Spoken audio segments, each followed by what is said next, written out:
Hello, in this video I want to show you how to enter pairing mode in Fresh and Rebel Twins 2.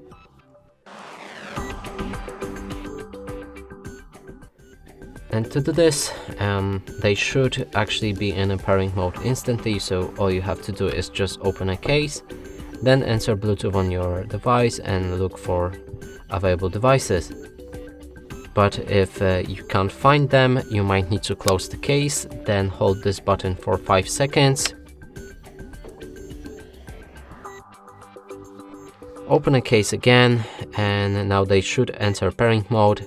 If you still can't find them, you might need to factory reset them, and to do this, simply close the case again. Now look on the bottom right here, and on the LED lamp right here. Hold this button until it blinks 3 times.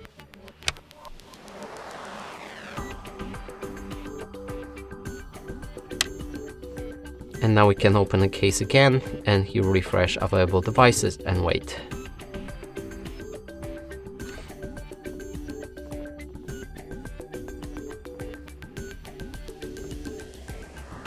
And here we have them. Click on it to begin pairing. And that's it for this video. Hope you like it. Please consider subscribing to our channel, leave a like and a comment below.